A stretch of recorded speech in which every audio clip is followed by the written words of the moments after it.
आकाशाची छाया देणाऱ्या, श्वासाला प्राणवायू देणाऱ्या आणि निसर्गाची नाळ जपणाऱ्या वृक्षांचे उपकार मानत पुण्यात वृक्षांचा वाढदिवस साजरा करण्यात आलाय। झाडांना फुलांनी सजवले गेले, औक्षण करून शुभेच्छाही देण्यात आल्या आणि या निमित्ताने पर्यावरण संवर्धनाचा संदेश देत आधार सोशल फाउंडेशन आणि उत्कर्ष महिला मंडळातर्फे अनोख्या पद्धतीने जागतिक पर्यावरण दिन साजरा करण्यात आलाय। आधार सोशल फाउंडेशन आणि उत्कर्ष महिला मंडळाच्या वतीने श्रीमंत थोरले बाजीराव पेशवे रस्त्यावर लावलेल्या वृक्षांचा वाढदिवस साजरा करण्यात आला।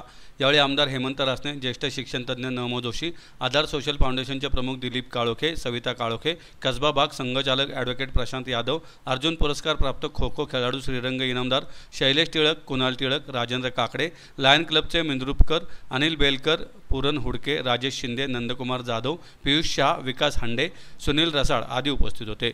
यावेळी पर्यावरणपूरक कार्य करणाऱ्यांचा सन्मानही करण्यात आला।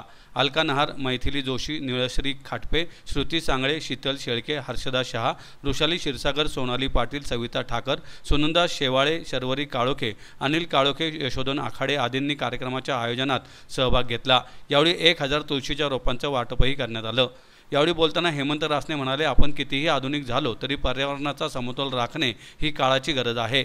आपल्या भारतीय संस्कृतीत वटपौर्णिमा, नारळी पौर्णिमा यासारख्या सणांतून निसर्ग पूजनाची परंपरा आहे।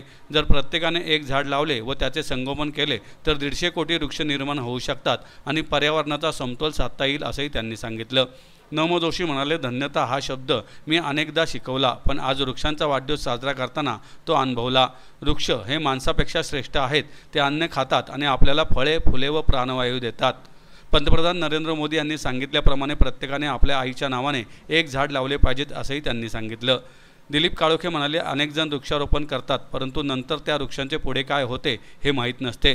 फक्त वृक्षारोपण करून चालत नाही, तर त्या वृक्षांचे संगोपनही गरजेचे आहे। आज आपण लावलेल्या वृक्षांचा वाढदिवस साजरा करून पर्यावरण संवर्धनाचे महत्त्व अधोरेखित करत आहोत। या निमित्ताने प्लॅस्टिक व कचरा गोळा करून त्याची योग्य विल्हेवाट लावण्यात येणार आहे असंही त्यांनी सांगितलं। खरोखर आपल्याला कसबा मुक्त, कचरा मुक्त कसबा जर करायचा असेल तर केवळ हेमंतरावांनी पुढाकार घेतला, आम्ही कार्यकर्त्यांनी त्याचं अनुकरण करत असताना नागरिकांची साथ ही त्याच्यामध्ये आवश्यक आहे आणि त्याप्रमाणे आपण ती पुढील काळामध्ये आवश्यक साथ द्यावी अशा ठिकाणी विनंती करतो।